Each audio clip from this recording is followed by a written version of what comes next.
Comment vous servir de la méthode Coué quand tout semble foutu? Que faire lorsque rien ne se passe dans notre vie comme nous le voudrions? Comment se servir de la méthode Coué et de la loi de l'attraction lorsque tout semble se dérober sous nos pieds et que nous n'avons plus rien à quoi nous raccrocher? Nous avons tous vécu un jour ou l'autre ce type d'expérience, n'est-ce pas?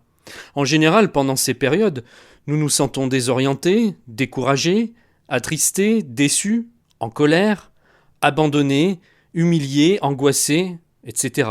Bref, c'est le genre de moment dont on se passerait bien. Pourtant, ces étapes font partie de notre processus d'évolution. Et je vais même aller plus loin que ça, une partie de vous a désiré fortement que cela se produise. Pas votre partie consciente, bien sûr, mais plutôt votre être profond, qui, comme le gouvernail d'un navire, sait parfaitement où il se dirige. Maintenant, si ces changements sont nécessaires, vous pouvez décider entièrement de la forme qu'ils prendront. Il n'est écrit nulle part que vous devez vous sentir moins que rien, que vous devez en baver, ou prouver par la souffrance que vous êtes digne du royaume de Dieu ou quelque chose dans ce genre. Rien de tout cela n'est nécessaire, à moins que vous le souhaitiez. Si vous changez de cap, ne visez pas l'iceberg. Le véritable danger n'est pas ce qui est en train de se passer, mais comment vous l'abordez. Je reprends l'exemple du navire. Il garde son cap même si la mer est agitée. Parfois, il devra même légèrement dévier de sa trajectoire, mais ce n'est pas pour autant qu'il échouera sur un iceberg. Le commandant de bord a confiance en lui et en son équipage et sait qu'il arrivera à bon port quoi qu'il arrive.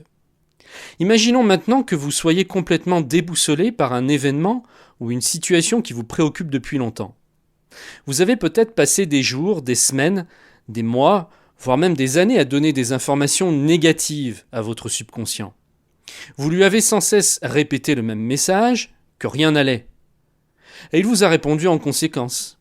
Ok, rien ne va, j'ai pris note de ta commande et je vais te donner encore un peu plus de rien ne va.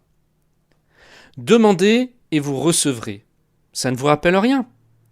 Il s'agit simplement de la loi universelle de l'attraction. Le mental a tendance à ne retenir que les choses négatives. Vous savez pourquoi? Parce que la fonction première du mental est d'assurer votre survie. Il va donc naturellement analyser les données qui peuvent constituer une menace pour vous et pratiquement oublier tout ce qu'il y a de positif, car cela ne lui est d'aucune utilité.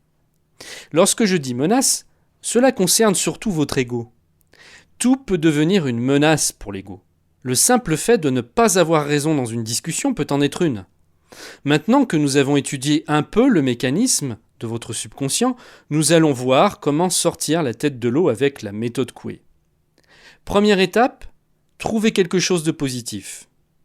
Le but est ici de trouver une étincelle de vie. Même si vous vous retrouvez totalement dans le noir, forcez-vous à trouver quelque chose de positif. Cela peut être une chose très simple, qui paraîtrait insignifiante en temps normal.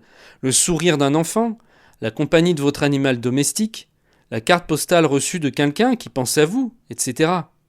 Une simple étincelle suffit pour raviver la flamme. Deuxième étape, faire confiance. Même si cela vous paraît difficile, faites confiance. Même si vous avez l'impression d'être au bout du rouleau, faites confiance. Même si vous ne voyez aucune solution à votre problème, faites confiance.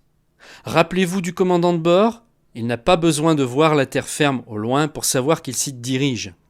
La formule de Coué que vous pouvez ici utiliser est « J'ai désormais entièrement confiance en l'univers et je me laisse porter par le courant de la vie » ou toute autre formule qui vous paraîtra plus adaptée.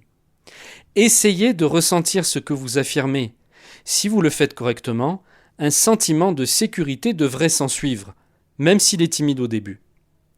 Troisième étape, insistez et répétez cela plusieurs dizaines de fois par jour, jour après jour, semaine après semaine, jusqu'à en être totalement infusé.